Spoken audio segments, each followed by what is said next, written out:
Welcome to the second session of the module 2. Basically, in the first session of the second module, we have discussed the Lancashire boiler, which comes under the category of horizontal, internally fired, fire tube, natural circulation boiler, which is being discussed in detail. It's about its construction and its working principle. So, later on that, we have also discussed the different parts of a Lancashire boiler also. So in this session, let us discuss about the one more boiler which is there in your syllabus, which comes under the category of the water tube boilers.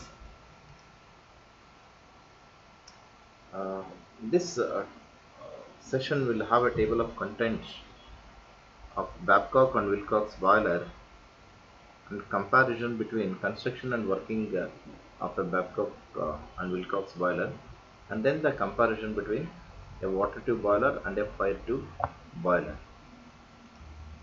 Let's start this. Basically, before I start, I just would like to tell you Babcock and Wilcox are the two scientists who started, who invented this boiler, which can produce the pressure much higher compared to the fire tube boiler, that is the Lancashire one. The steam producing capacity of this Babcock and Wilcox boiler is very high. Okay, now this is a horizontal, but this is an externally fired, whereas a Lancashire boiler is an internally fired, and this is a natural circulation, and that was also natural circulation. But the Lancashire boiler was a fire tube boiler, whereas this is a water tube boiler. The Babcock and Wilcox boilers are also uh, known as the longitudinal drum boiler or a horizontal tube boiler. The capacity is more, so it is always mounted in a horizontal axis, nothing else. Instead of keeping the drum in perpendicular, they are keeping it in horizontal. It is only few advantages with respect to the design aspects also, because if it is horizontal, more surface will be supported, so the mechanical balancing will also be easy. Okay, that is the reason why we go for that. It is probably the first water tube boiler designed and widely used across the globe. It is the first water tube boiler and the mostly used water tube boiler in the all around the world. Now this gives a very clear picture. It's very interesting. I just tell you the movement of the water as well as the steam over here. First, I would like to tell you the constructional details. Now this Babcock and Wilcox boiler has got a different parts. This is called as a drum in which the water and steam will be collected. This is nothing but a steam stop valve which is being used to stop the steam, and this is also used to take the steam which is being formed out for the required place. Okay, next this is a safety valve, which in most of the cases which we call it as a dead weight safety valve, we will have it. And then steam and water drum, this is already have explained. Then there is a pressure gauge, whatever the water that is being converted into steam, and then this steam, if you keep heating, what happens, the pressure keeps building up and it keeps increasing. So it is very difficult to know what is the pressure with which the steam is being formed. We cannot open it and see. Is it clear? It is not a joke. The steam will always heat. It will always have a higher energy level, so it can take your life also. Okay. So what we will do it is, we will have a sensor which called as the pressure gauge. So this pressure gauge will tells us what is the pressure of the steam that is being formed in the water drum. Okay, now this is a water gauge will also be there on the side left part of that water gauge. So the water will be continuously converted into steam. So what happens, the water level keeps decreasing. In order to fill the water, or if I want to know if completely water is been converted into steam, but still if you keep heating, what happens, it may causes for any hazardous things to happen. So that what we do it is, we will always check the water level, and we will check the water level, what is the quantity of water which is being left out, we will study in that. Then we will also have a feed valve. A feed valve is something like a pipe, that's it. through which we are sending the water. It is something like a one way. We will send the water inside that pipe and it will go into the drum, but we cannot take the water away from we cannot take the water from the drum using a feed valve. That is the beauty of it. It is something like a one way our traffic. Only the water will go inside the drum, but it doesn't come out. That is the use of feed valve. Then we will also have two things. One is ascending water tube, point to be noted here. Please be careful here. This is called as a ascending water tubes, and on the opposite side we have a descending water tubes. This is a ascending water tube and this is a descending water tubes. And few cases we also call it as a runner and riser. We also call this as a ascending as a runner and this as a riser. And in between that we will also have a uptake header, and then downtake header is also there. Uptake header on the left side and the downtake header on the right side is also there. Okay, and then in between that we will all have a number of pipes which we call it as a superheater. A superheater is also there in a U shape. Is it clear? In a U shape we have the superheater, and after that superheater the uptake header and downtake header. Between uptake header and downtake header like this, there is always a number of tubes are also there. Is it clear? In these tubes what is happening is the water is flowing there. Is it clear? So it is, if you see that it is not like this perpendicularly, it is tilted like this. It is intentionally tilted like this so that the what happens, the hot water that is being formed should be go to the uptake header. Is it clear? That is the idea behind of it. Then we will also have a hopper. Hopper is something like a place where you can see it in grinding machines, or you can also see it in a flour mills where you will put the grains and it will be converted into the flour, right? Flour mills as usual we do it. There will be a something like a hopper like structure. So the same hopper like structure will be there, and in which we will supply the coal. Coal is nothing but a fuel which has been used for the combustion, and then we will have a chain grate stoker. A chain grate stoker is something which will also have two wheels on which the coal will be falling and it will be heated up. So it will be slowly, it will be moving. So no need for any external feeding. Automatically by its rotation itself, it will move the fuel. Is that clear? So there will be a primary air supply will be there in order for the combustion. So this is the place where the combustion is been taking place. At the end of the chain grate, we will get the ashes, and this ashes will be taken out.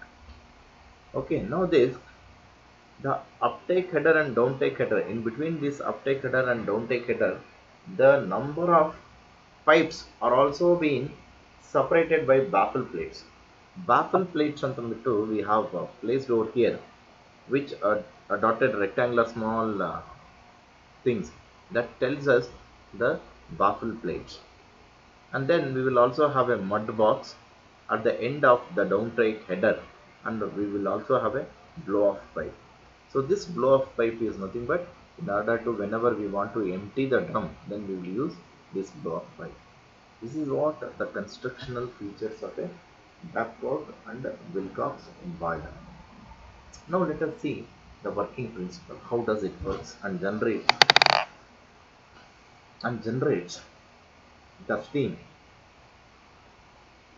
Okay, now if you consider this, the combustion does takes place over here. As usually, the 3/4 of the turbine, boiler drum will be filled with water, and this water which comes down with the downtake header. With the downtake header, what happens? It just come down here, and it will be filled with all the pipes which have been shown over here. Now, what happens here? Since the combustion is been taking place over here, so the heat will be channel, because this is a water tube boiler. What is the principle of water tube boiler? Water will be flowing through the pipes and it will be covered by the heat, so that what happens, the water inside the pipe will be heated up, correct? So the same thing, we will all have a number of pipes over here, a number of pipes in which the water is flowing. Is it clear? So the flue gases are coming over here like this. So it has been exposed to the flue gases. Once if it is been heated. Now before I explain this, the normal physics, by the physics of the fluids, I just will tell you whether it may be a air or water or any fluid, any liquid or a gases. Once it is been hot, its density decreases. Its density decreases. That means its weight will decrease, so that it will tries to move upwards. Whether it may be a air or a water or any liquid, once if it becomes hot, it will move upwards. It will move upwards. Thus, in the downtake heater, whatever the water is being covered over here, once it is been heated, it will go to it will go back to the drum by the uptake header. By the uptake, up means it should go up. Uptake header, through which the warm water will go back over here. It will get mixes up with this normal water. Once again, once it goes upwards, obviously the water should occupy. It will come back over here once again. No, it will come back over here once again. Again it will be heated. The warm water will be heated. It becomes a hot water and it will go here. Once again hot water will come over here. It will heat it. Then it forms to be a steam. It forms a steam. Which form of steam? First it will form as the wet steam. The wet steam will be in a vapor state, my dear friends. It will be in a vapor state. Now when I just move this back to the drum, what happens? Will it mixes up with the water? No. Because it is in a vapor state, it will go on to collect at the top of the drum space. Point to be noted. Thus formed water into the steam. It is not a dry steam or it is not a superheated steam. It is a normal wet steam. Wet steam will also have a certain quantity of water. Is it clear? See, this water will this water presence in the steam doesn't makes it to be a very high good quality of a steam. So what happens? This small water quantity which is present in that should be removed. The wet steam should be converted into dry saturated steam, and then it should be converted into superheated steam. Fine. Please be careful. So what we will do it is, the steam which is being collected at the top of the drum will be taken, as you can see it in the figure very clearly he has shown it. This steam will be taken down to the superheater. It will be taken into the superheater. Now this, what is this superheater? Superheater is also a device or an device which converts steam into superheated steam. That's a normal steam will be converted into superheated steam. That is the use of this superheater. So what happens here? The steam will enter into the superheater. As you can see this U-shaped structure like Nama. This superheater will be exposed to the same flue gases. So what happens? The wet steam which is present here in this will be converted into dry saturated steam, and then it will be converted into superheated steam. That thus form the superheated steam will be sent and has been asked to collect at the top of the uh, drum, and it will be taken away whenever it is required. Okay, in order to have a uniform heating for all the section, so what we do it is, we have got a baffle plates. We have got a baffle plates are something like this. If this pen is a pipe, it is being separated by the baffle plates. One is this baffle plate and the other one is this baffle plate. So what happens? It is something like a channel. The air which comes out here, the flue gases, will go across this, and it will not go like this. It will go once again in the particular channel. So that is the use of this baffle plate. Baffle plates are something like, even in your AC you will also have a baffle plate. So in a air cooler also, it will direct the direction of movement of the air. So with the use of baffle plates, it always easy for movement or guiding the movement of the flue gases. That is how the Babcock and Wilcox boiler does works. And whatever it may be, the heat that is being given out to this will end up going back to the chimney at the right bottom side. Is that clear? That is the beauty of the Babcock and Wilcox boiler. Okay, let us go through the notes related to that. A horizontal steam or a water drum. This is the main part of the boiler. It is supported by a steel structure at a certain height and is independent of brickworks. The size of the boiler drum is small as compared with the boiler drum of a fire tube for the same capacity. So that is what for the Lancashire boiler the size is big compared to the Babcock and Wilcox boiler. It has a water and steam. All safety and control devices are mounted on the boiler drum. Okay.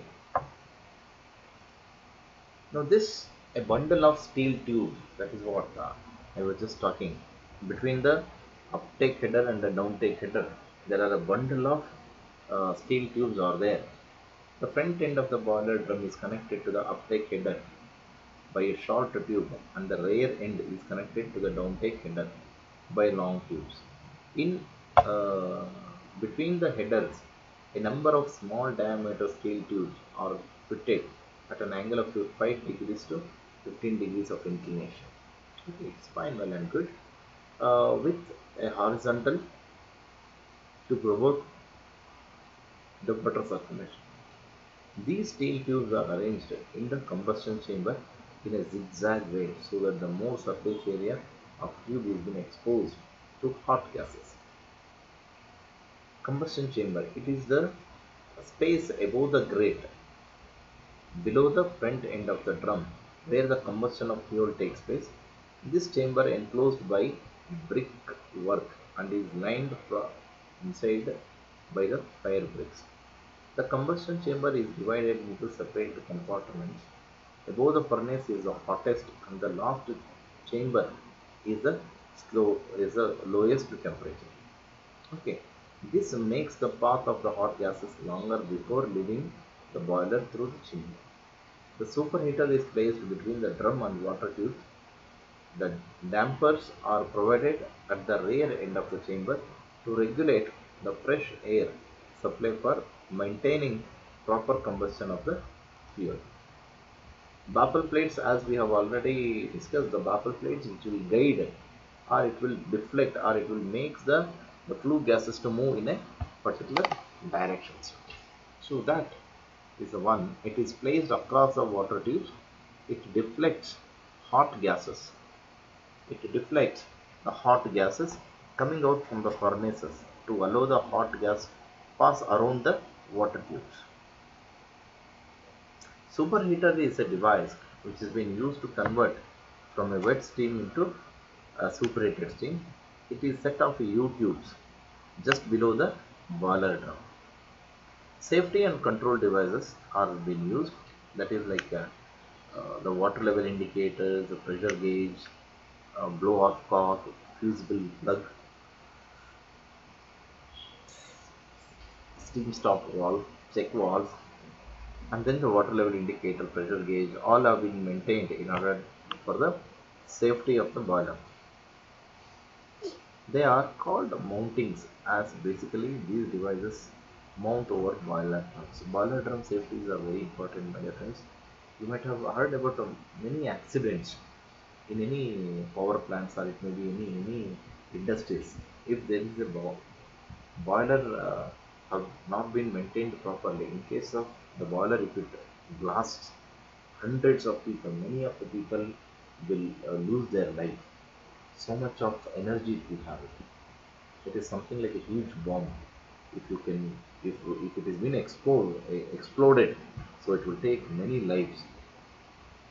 So that is why the safety and control has been taken place of the maximum priority. Working water is introduced into a boiler drum through the feed valve. Water descends into the downtake header, into the water tubes, and then into the uptake header. That is what I just told you. It is something like this. This is a downtake header and this is the uptake header. Water will comes to downtake header first, and it will get heated up, and then it will go to the uptake header. From the uptake header, it will go to the drum back. So that is a major idea of making it as an inclination pipes. Okay. Now The hot flue gases, water descends into the hot flue gases from the furnace pass over the water tubes. The path of the hot gases is guided by the baffle plates as shown in the figure and passes out to the chimney. As the hot gases passes over the water tubes, the water gets converted into steam. This steam, due to low density, this is what I told you, because it has got a lower density, rises up to the tube through a uptake header and reaches the top of the boiler. Since there is a gas and since there is a separation of different liquid and gases are there, so what happens? The gases will be collected at the top and the liquid will be collected at the bottom. The path of the hot gases is guided by the baffle plates as shown in the figure, and the hot gases over the water tube, the water gets converted into steam. This steam, due to low density, higher the temperature, lower the density, okay, rises up through the tube, through the uptake header and reaches the top of the boiler drum. This sets up a natural circulation of water. So that is what I told you. This comes under the category of natural circulation type. So that what happens, the circulation of the steam and water will be a natural phenomenon. No external aid is required for that.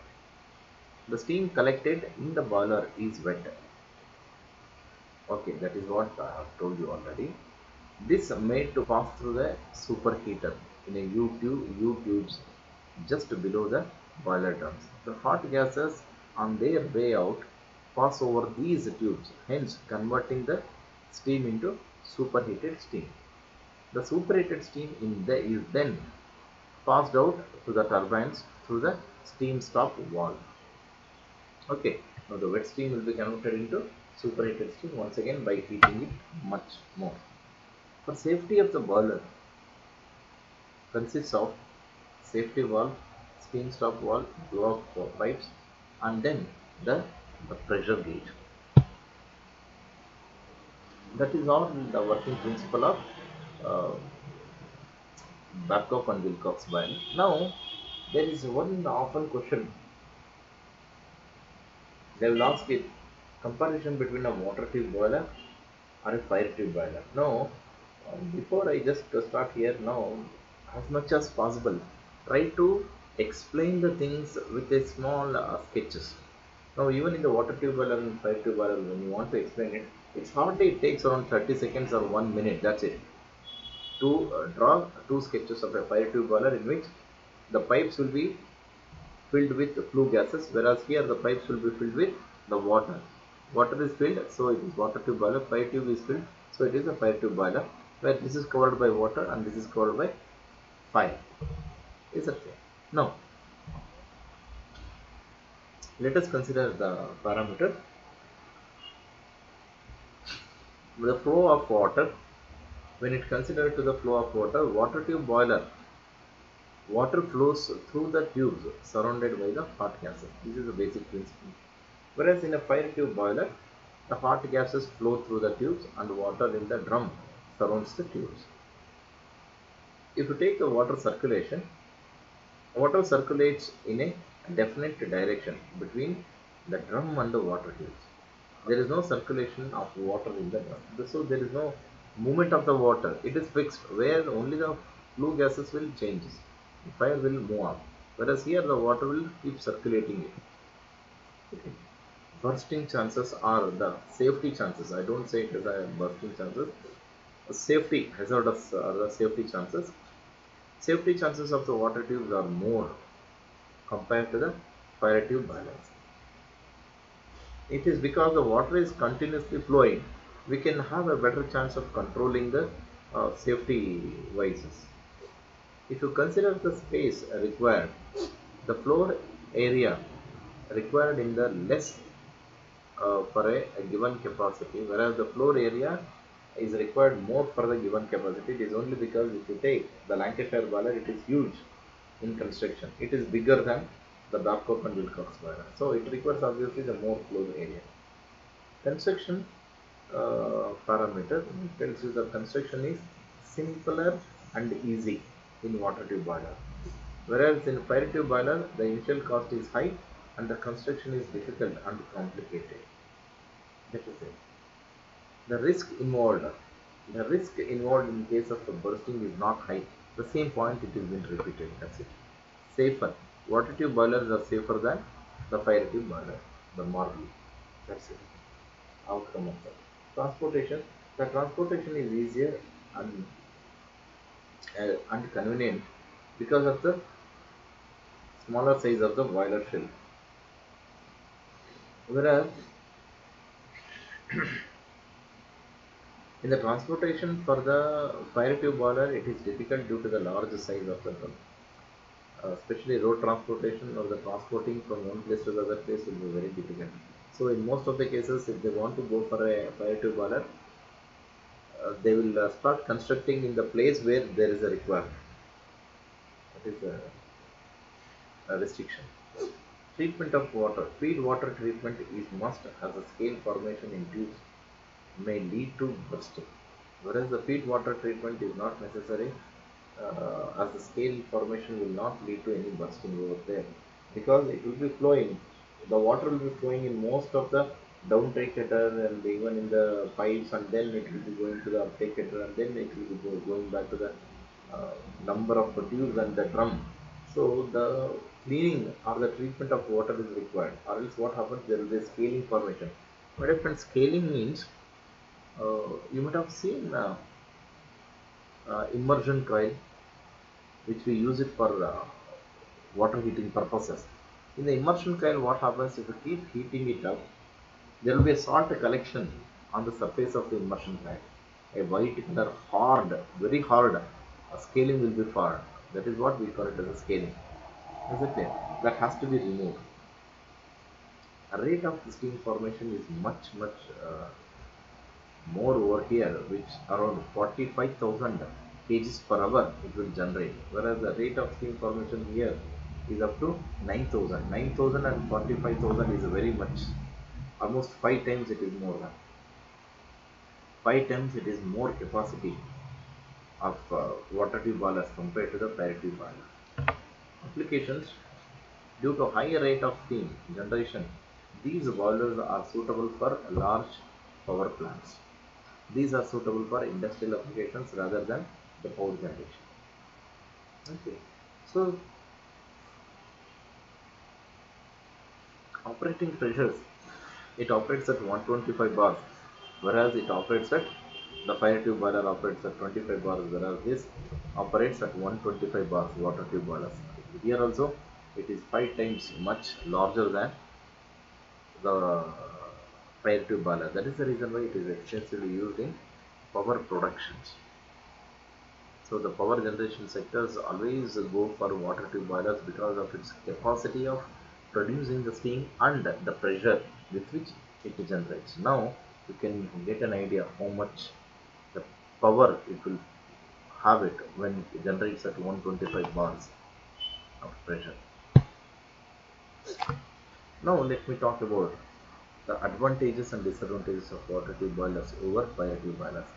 Advantages: steam can be raised more quickly in the water tube boiler. Steam at higher pressure can be produced.